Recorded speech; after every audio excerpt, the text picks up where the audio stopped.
몇 년 전에 초등학교 시험 문제로 출제된 적이 있습니다. 그래서 바로 옆집 아주머니가 사과를 주셨습니다. 뭐라고 인사해야 할까요? 이렇게 질문이 나왔습니다. 여러분, 우리가 배운 대로는 뭐라고 인사해야 됩니까? 감사합니다, 고맙습니다, 잘 먹겠습니다. 근데 뭐라고 적었겠습니까? 한번 화면을 띄워주시겠습니까? 뭐 이런 걸 다 이렇게 초등학생이 적었습니다. 하나 더 있습니다. 그렇다면 부모님은 우리를 왜 사랑할까요? 거기에 대한 대답은 뭐라고 생각하십니까? 네? 그러게 말입니다. 부모님이 왜 우리를 사랑할까요? 그러게 말입니다. 근데 오늘 웃으면서 시작했는데 이 말이 하나님은 왜 우리를 사랑할까요? 그러게 말입니다. 근데 그 이유를 정말 이 질문 앞에서 찾을 수 없었습니다. 하나님 왜 나를 사랑하지? 날 무엇을 보시고? 여러분, 말라기 오늘 본문 읽었는데 이 말씀 바로 하나님께서 이스라엘 백성들을 사랑하신다는 그 메시지입니다. 오늘 말씀을 통해서 하나님이 우리를 어떻게 사랑하는지 우리가 다시 한번 마음에 새기는 시간이 될 수 있으면 좋겠습니다. 여러분, 말라기서의 시대적인 배경은 이렇습니다. 이스라엘 백성들이 BC 538년에 고레스 칙령원에서 바벨론 포로로부터 돌아오게 됩니다. 그리고 이제 포로로 돌아와서 그들이 무엇을 가장 먼저 합니까? 성전을 재건하는 것이죠. 성전을 재건할 때가 바로 BC 512년에 합니다. 성전을 재건하고 나서 그들이 꿈꾸고 소망한 것이 있습니다. 무엇일까요? 성전을 이제 지었으니까 그들의 삶이 부유해질 거다. 그들의 삶이 번영케 될 것이고 하나님께서 우리 가운데 놀라운 축복을 주실 거야. 그것을 기대했습니다. 그리고 하나님의 그 영광스러운 임재가 성전 가운데 다시 나타날 거야. 기대했습니다. 근데 시간이 지날수록 그런 것들이 없는 거예요. 여전히 힘든 거예요. 그리고 여전히 주위의 그 강대국들의 눈치를 보게 되는 그 상황입니다. 그리고 나서 80년이 흘렀습니다. 오늘 BC 430년, 80년이 흐른 이 시점에서 말라기가 활동하는 것입니다. 성전을 짓고 나면 그들의 삶 가운데 놀라운 변화가 일어날 것을 기대했습니다. 그들의 고통이 끊어지고 이제 행복한 삶을 살아갈 거야. 근데 웬걸 그렇지 않은 것입니다. 여전히 계속 고통스럽고 주위 강대국의 눈치를 보는 그런 불안불안한 삶을 살아가는 것입니다. 그러면서 그들은 하나님을 향해서 하나님을 믿어도 별거 없네, 정말 하나님 살아계신가, 이렇게 반문하는 것이죠. 그런데 그 시대의 분위기가 말라기 2장 17절에 나타나 있습니다. 이렇게 기록되어 있습니다. 너희가 말로 여호와를 괴롭게 하고도 이르기를 우리가 어떻게 여호와를 괴롭혀 드렸나이까 하는도다. 이는 너희가 말하기를 모든 악을 행하는 자는 여호와의 눈에 좋게 보이며 그에게 기쁨이 된다 하며 또 말하기를 정의의 하나님이 어디 계시냐 함이니라. 공의의 하나님이 어디 있느냐는 것이죠. 많은 사람들이 우리가 하나님을 믿었는데, 하나님을 섬겼는데 악에는 형통하고 악에는 잘 되는데 우리는 왜 이렇게 고통스럽고 왜 이렇게 힘드냐는 거예요. 그리고 3장 14절은 이렇게 말하는 것입니다. 우리 3장 14절 같이 한번 읽겠습니다. 시작. 이는 너희가 말하기를 하나님을 섬기는 것이 헛되니 만군의 여호와 앞에서 그 명령을 지키며 슬프게 행하는 것이 무엇이 유익하리요? 많은 사람들이 하나님을 섬기는 것이 헛되다, 하나님을 섬겼는데 내가 열심히 이렇게 예배를 드리고 하나님 앞에서 기도하고 다 했는데 아무런 도움이 안 된다는 거예요. 하나님 섬기고 하나님 예배했는데 별게 없더라. 그것이 바로 그들의 고백입니다. 그들에게 종교적인 의식은 있으나 제사는 이미 형식적으로 바뀐 것입니다. 제사의 정성과 열심이 사라진 것입니다. 오직 형식만 남아있는 것이죠. 그래서 더러운 떡을 드리고 그리고 병들고 눈먼 그런 희생 제물을 드리는 것입니다. 그들에게 하나님께서 말라기를 통해서 경고의 말씀을 보내는 것입니다. 1절은 이렇게 시작하고 있습니다. 여호와께서 말라기를 통하여 이스라엘에게 말씀하신 경고라. 말라기는 나의 사자라는 뜻입니다. 근데 보통 선지자를 이렇게 말할 때 여호와의 사자, 하나님의 사자 이렇게 말하는데 나의 사자라고 말씀하고 있습니다. 그래서 이 말라기는 실명이 아니다 이렇게 말하는 학자도 있지만 전통적인 입장에서는 실명으로 보고 있습니다. 나의 사자는 하나님께서 직접 보냄을 받아 모든 일을 결정할 수 있는 사람을 가리키는 것입니다. 궁극적으로 나의 사자는 장차 오실 예수 그리스도를 나타내고 있습니다. 여러분 1절을 보시면 경고라는 단어가 있는데요, 경고는 무거운 짐, 부담이라는 뜻을 말하고 있습니다. 경고하는 목적은 돌이키는 것입니다. 되돌아오라고 하는 것이죠. 길을 잘못 갔을 때 경고음이 울립니다. 그러면 잘못된 길을 벗어났으니까 잘못된 길에서 돌아오라는 것이죠. 하나님께서 말라기를 통해서 주는 경고는 바로 이스라엘 백성들이 너희들이 지금 잘못된 곳으로 왔으니까 바른 위치로 돌아오라는 것입니다. 오늘 설교 제목을 보시면 아드폰테스 이렇게 적었습니다. 혹시 아드폰테스 들어보셨나요? 요즘 보면 학원 이름에 쫙 나옵니다. 근데 이 아드폰테스는 라틴어로입니다. 종교개혁자들이 외친 슬로건입니다. 그것은 바로 근본으로 돌아가자, 기본으로 돌아가자, 이런 뜻입니다. 즉 하나님께서 이스라엘 백성들에게 너희들이 지금 잘못된 위치에 있으니까 올바른 자리로 다시금 돌아오라는 것입니다. 이것이 말라기서의 주제입니다. 오늘 잘 보시면 여러분 경고를 지금 누구에게 주고 있습니까? 이방 나라가 아닙니다. 세상이 아닙니다. 이스라엘에게 말씀하신 경고라. 하나님의 백성에게 경고를 하고 있는 것입니다. 하나님의 택한 백성, 하나님이 사랑하시는 이스라엘 백성에게 경고를 하는 것입니다. 그렇기 때문에 경고는 관심과 사랑의 표현입니다. 마치 자녀들이 잘못된 길로 갈 때 누가 경고합니까? 부모님이 자식에게 경고를 합니다. 너 그렇게 가다가는 큰일 나, 다쳐. 경고를 하죠. 왜요? 자녀를 사랑하기 때문에. 자녀를 사랑하는 마음으로 부모님은 자녀에게 경고를 하는 것입니다. 하나님이 경고를 하셨다는 것은 바로 택한 백성을 사랑한다는 것입니다. 택한 백성은 하나님의 그 경고에 귀를 기울여야 하는 것입니다. 오늘날 성도는 바로 영적인 이스라엘입니다. 여러분 우리도 하나님의 그 경고의 말씀에 귀를 기울여야 합니다. 여러분 무엇에 귀를 기울이고 있습니까? 이 세상을 살면서 세상에 성공하는 법, 어떻게 하면 잘 살 수 있을까? 어떻게 하면 건강할 수 있을까?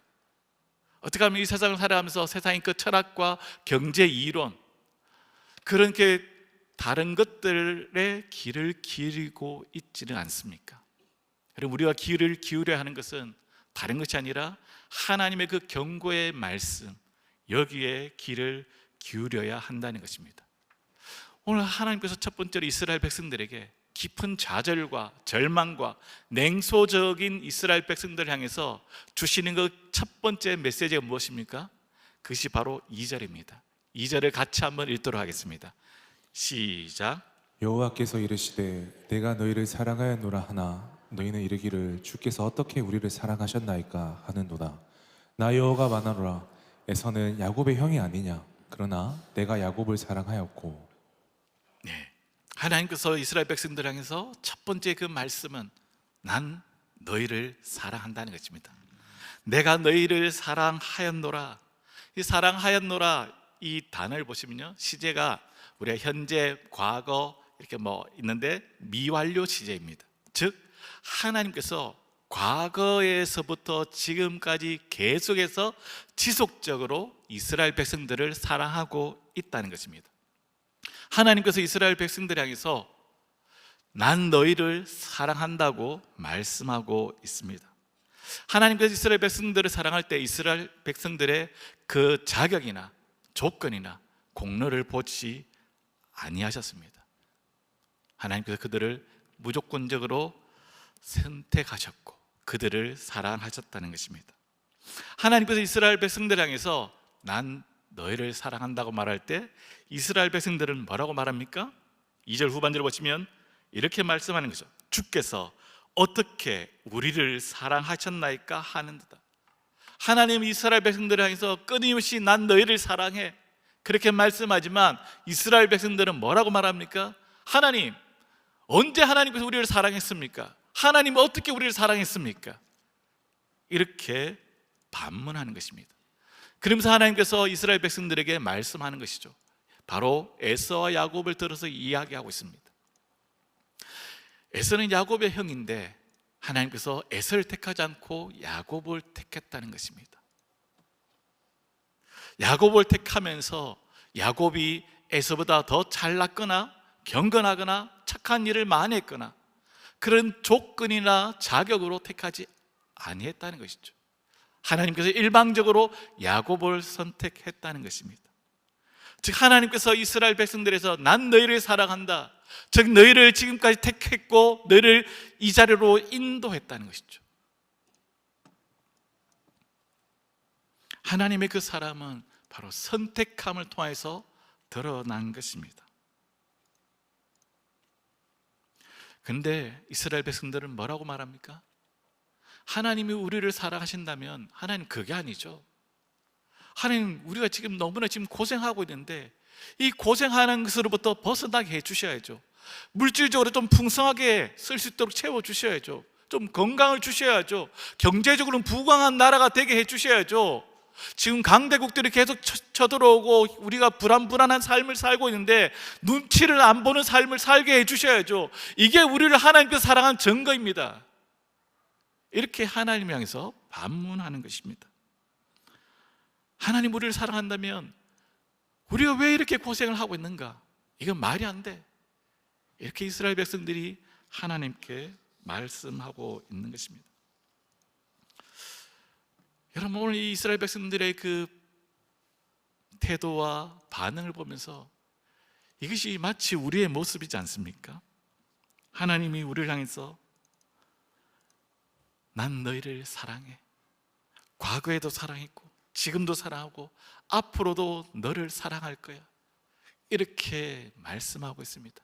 근데 우리는 뭐라고 말합니까? 하나님 그 사랑한다면 하나님 내가 생각하는 거 내가 기도하는 거 다 들어주셔야죠. 우리 자녀가 우리 손자가 이번에 이제 대학 수학 능력 시험을 쳤는데 원하는 대로 하나님 들어가게 해주셔야죠. 좋은 직장 바라는 그 대기업에 들어가게 해주셔야죠. 남편 승진이 나타나야죠. 지금 경기가 힘들지만 하나님 우리를 사랑한다면 사업이 잘 되어야죠. 우리가 생각하는 것이 바로 그런 거 아닙니까? 하나님께서 우리를 사랑한다면 하나님 내가 기도하는 거 내가 생각하는 거 내가 계획한 거 다 이렇게 이루어져야죠. 그게 하나님께서 나를 사랑하는 그 증거 아닙니까? 여러분 하나님은 이스라엘 백성들의 그들의 상황과 관계없이 여전히 사랑하고 계신다는 것입니다. 그들의 삶에 그 고난이 있을지라도 바벨론 포로로 붙잡혀 가 있는 그 상황 가운데도 하나님은 이스라엘 백성들을 사랑하고 계셨다는 것입니다. 우리가 해야 할 것은 하나님의 그 신실한 사랑을 믿고 끝까지 의지하며 살아가는 것이 중요한 것입니다. 여러분 하나님이 여러분을 사랑하십니다. 하나님이 나를 사랑하십니다. 여러분 이 말씀을 들을 때 어떻습니까? 하나님이 나를 사랑하십니다. 난 너를 사랑해. 하나님의 사랑으로 여러분 충분하지 않습니까? 오늘 이 말씀 묵상하면서 하나님께서 저에게 참 위로를 주셨습니다. 그래서 저도 하나님께 회개를 했습니다. 저 역시 그렇게 기도했습니다. 하나님 저를 사랑한다면 제가 기도하는 거 하나님께 들어주셔야죠. 제가 갖고 싶은 거 좀 갖게 해주세요. 하나님 아픈 병도 좀 낫게 해주세요. 저의 미래도 하나님 좋은 길로 좀 인도해 주세요. 저의 노후도 하나님 좀 책임져 주세요. 하나님, 이것이 하나님께서 저를 사랑하는 증거 아닙니까? 근데 하나님께서 그렇게 하나님께 막 기도를 했습니다. 근데 하나님께서 들려오는 게 말라기의 말씀 통해서 난 너를 사랑해. 하나님께서 만약에 내가 기도하는 거 나중에 이루어준다면 하나님 조금만 기다리라는 그 다른 사인을 주시면 좋겠는데 사인을 주시지 않아요. 딱 1년만 기다려라. 딱 조금만 기다리면 네가 기도한 거 다 줄게. 이러면 얼마나 좋겠어요. 여러분, 그렇지 않아요. 근데 하나님은 얘야, 난 너를 사랑해. 내가 너를 사랑하는 거 그것으로 안 되겠니? 내가 너를 사랑하는데 하나님의 그 사랑으로 넌 행복하지 않니? 하나님의 그 물음 앞에 제가 대답을 할 수 없었습니다. 그리고 나서 하나님의 그 사랑을 다시 묵상하고 제가 마지막 그때 이렇게 보여요. 하나님의 그 사랑으로 충분합니다. 하나님 그거 안 주셔도 괜찮습니다. 하나님 남들보다 늦게 되어도 괜찮습니다. 하나님이 저를 사랑하신다면 하나님의 그 사랑으로 충분합니다. 여러분, 하나님의 그 사랑으로 충분하지 않습니까? 여러분, 하나님의 그 사랑이 충만하면 우리에게 어떤 일들이 일어날까요? 하나님의 사랑이 충만하면, 하나님의 사랑을 충만하면 그것을 기뻐하고 즐거워하게 됩니다. 하박국 3장 17절과 18절의 말씀이 하나님께서 저에게 또 생각나게 하셨는데요, 우리 같이 한번 읽도록 하겠습니다. 시작. 비록 무화과 나무가 무성하지 못하며 포도나무에 열매가 없으며 감람나무에 소출이 없으며 밭에 먹을 것이 없으며 우리의 양이 없으며 외양간에 소가 없을지라도 나는 여호와로 말미암아 즐거워하며 나의 구원의 하나님으로 말미암아 기뻐하리로다. 아멘.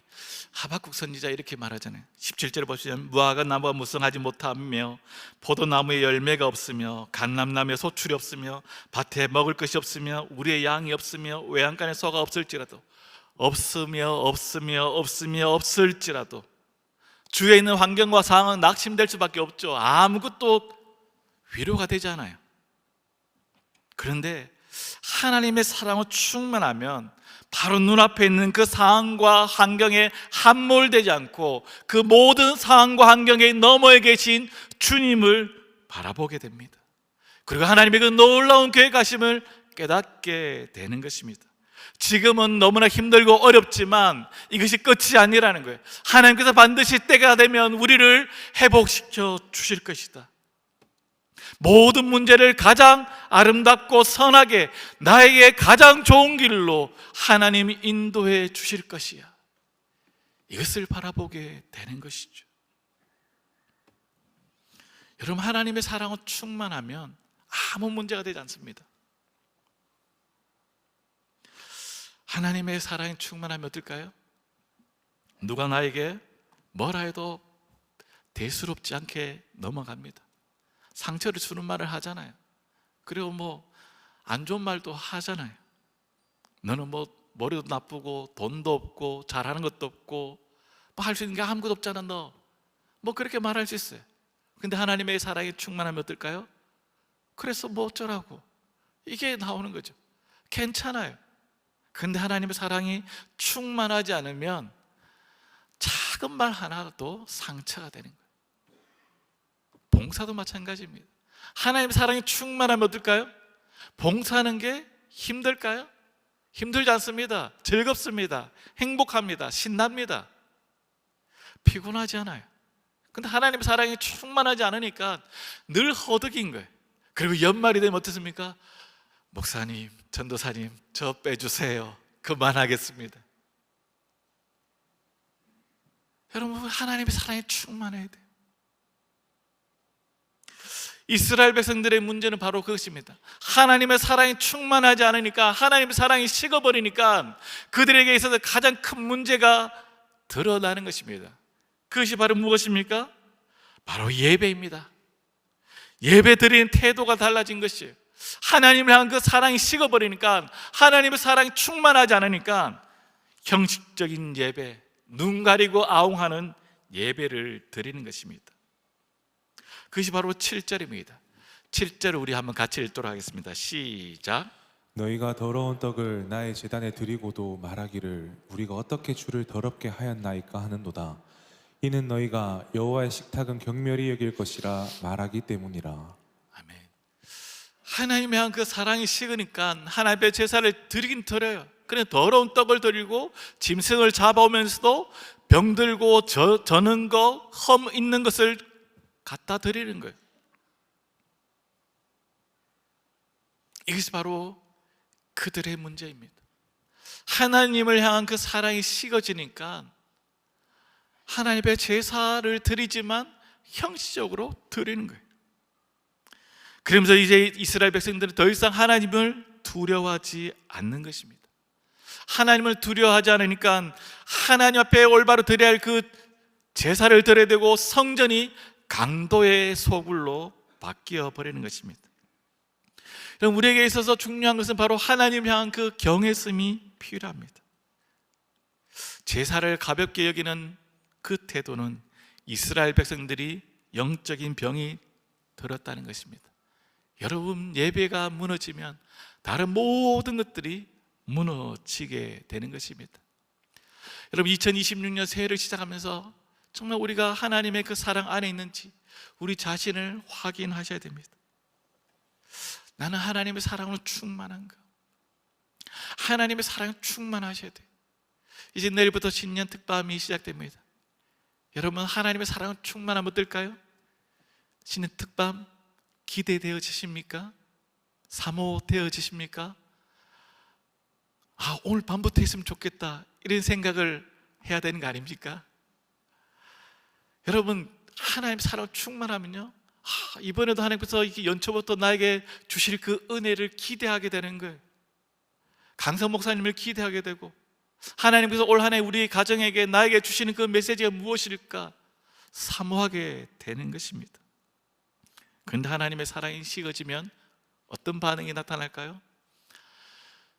신년 특밤 작년에도 하고 재작년에도 하고 그전에도 했는데 또 하나, 굳이 내일부터 또 날씨가 춥다 하는데 하필 또 일주일 동안 계속하네, 이런 마음이.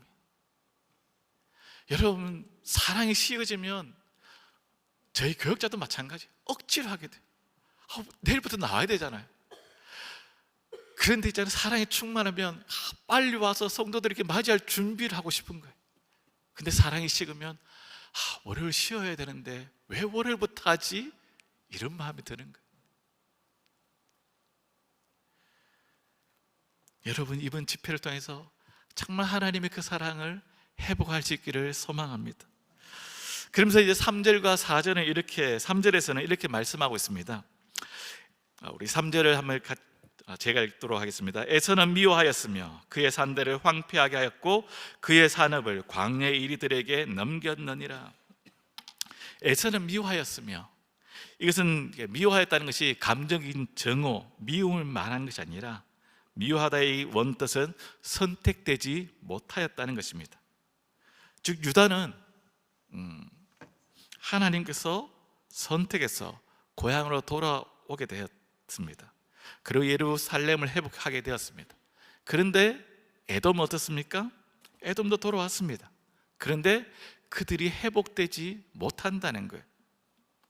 바로 4절은 이렇게 말씀하고 있습니다. 에돔은 말하기를 우리가 무너뜨림을 당하였으나 황폐된 곳을 다시 쌓으리라 하거니와 나 만군의 여호와는 이르노라. 그들은 쌓을지라도 나는 헐리라. 사람들이 그들을 일컬어 악한 지역이라 할 것이요 여호와의 영원한 진노를 받은 백성이라 할 것이며. 에돔이 그들이 돌아와서 그들이 황폐한 땅을 다시 재건합니다. 그런데 하나님께서 뭐라고 말합니까? 다시 헐어버리겠다는 것이죠. 무너뜨림 앞에 숫자 2가 있습니다. 근데 쭉 내려가시면 가난하나라고 되어 있습니다. 에돔이 망해서 가난하지만 다시 일어서려 갑니다. 다시 그들이 이제 막 열심히 노력해가지고 우리 잘 살아보자 으쌰으쌰 하는데 하나님께서 막으신다는 것입니다. 그들이 아무리 인간적인 노력으로 쌓고 잘 살려가지만 하나님께서 흩어버리니까 그들은 잘 살아갈 수 없는 것입니다. 그리고 있는 세상에 있는 사람들이 그 지역을 악한 지역이라고 말하고 진노받은 백성이라고 말하게 되는 것입니다. 에돔 족속을 보면서 우리가 알게 되는 것이 무엇입니까? 사람이 우리의 힘으로 아무리 노력하고 발버둥 쳐도 하나님께서 막으시면 안 된다는 것입니다. 반대로 세상 사람들이 우리를 짓밟고 아무리 괴롭혀도 하나님이 우리를 위하시고 하나님이 우리를 세우시면 된다는 것이죠. 그것이 바로 시편 127편 1절에 이렇게 기록되어 있습니다. 우리가 잘 아는 말씀인데, 여호와께서 집을 세우지 아니하시면 세우는 자의 수고가 헛되며 여호와께서 성을 지키지 아니하시면 파수꾼의 깨어있음이 헛되도다. 하나님께서 우리의 그 산업 가운데, 우리의 삶의 현장 가운데, 우리의 모든 영역 가운데 함께 해 주셔야 한다는 것입니다. 우리가 건강을 위해서 운동도 하고 좋은 것들 다 먹습니다. 그런데 하나님께 우리 가운데 건강을 주셔야 된다는 것이죠. 우리가 삶의 현장 가운데 직장에서 열심히 일을 해야 됩니다. 그러나 우리가 아무리 열심히 일하지만 하나님께서 흩어버리면 우리의 그 곳간은 텅 비어 있게 된다는 것이죠. 하나님이 함께 하시고 하나님께서 복을 주셔야지만 우리의 삶이 형통케 된다는 것입니다. 하나님의 그 도움 없이, 하나님이 위하지 않고 내 힘과 내 노력으로 아무리 발버둥 쳐도 하나님이 막으시면 아무것도 안 된다는 것이죠. 새해 여러분이 하는 그 모든 일들 가운데 하나님이 도우시고 하나님이 함께 하시기를 소망합니다. 오늘 말씀을 마무리하면서 하나님께서 오늘 우리에게 말씀하는 것이 무엇입니까? 사랑하는 아들아, 사랑하는 딸아, 난 너를 사랑한다는 것입니다. 여러분, 우리 앞에 있는 여러 가지 문제가 있습니다. 고난이 있고 어려움이 있습니다. 근데 하나님의 그 대답은, 하나님의 그 메시지는 난 너를 사랑한다는 거예요. 난 너를 사랑한다, 그 말에 하나님의 관심과 하나님의 그 사랑의 표현인 것이죠. 난 너를 사랑한다는 그 말 속에 하나님은 우리를 너무나 잘 알고 있다는 것입니다. 여러분, 때로는 하나님이 나에게 관심이 없는 것처럼 보입니다. 하나님이 내 삶을 간섭하지 않는 것처럼, 내버려 둔 것처럼 보입니다. 그러나 하나님은 말씀합니다. 아니야, 난 너를 과거에도 사랑했고 과거에도 너를 지켜보았고 지금도 지켜보고 있고 지금도 난 너를 사랑하고 있어. 이것이 오늘 하나님께서 우리에게 주시는 메시지입니다. 여러분, 하나님이 얼마나 우리를 사랑하시는지 아십니까? 우리가 이 자리에 있는 그 자체가 하나님 우리를 사랑하시는 증거입니다. 하나님 우리를 사랑하지 않으면 누구라도 이 자리에 있을 수 없는 것이죠. 여러분, 하나님이 우리를 정말 사랑하십니다. 주님의 그 십자가를 묵상해 보십시오. 주님의 그 십자가를 묵상할 때 하나님 우리가 얼마나 사랑하시는지, 하나밖에 없는 그 독생자 예수 그리스도를 나를 위해서 십자가에 죽게 하셨다는 그 사실, 하나님의 크고 놀라운 그 사랑을 깨닫게 되면 그 다음 우리는 하나님 앞에 요구할 수 없게 됩니다. 하나님, 그거 없어도 괜찮습니다. 하나님, 그거 나 안 주셔도 됩니다. 하나님의 그 사랑으로 충분합니다. 분명한 것은 하나님은 어떠한 상황 가운데 있을지라도 우리와 함께 하시고 우리를 사랑하신다는 사실입니다. 고난 가운데 있을지라도 우리를 사랑하시고 우리가 생각한 대로 잘 되고 형통할 때에도 하나님 우리를 사랑하신다는 것입니다. 하나님은 자기 백성을 어떠한 상황 속에서도 포기하지 않으시고 끝까지 책임지시고 사랑하신다는 사실입니다. 올 한 해 하나님의 그 사랑으로 충만하는 우리 모든 범목의 성도들 될 수 있기를 주의 이름으로 축원드립니다.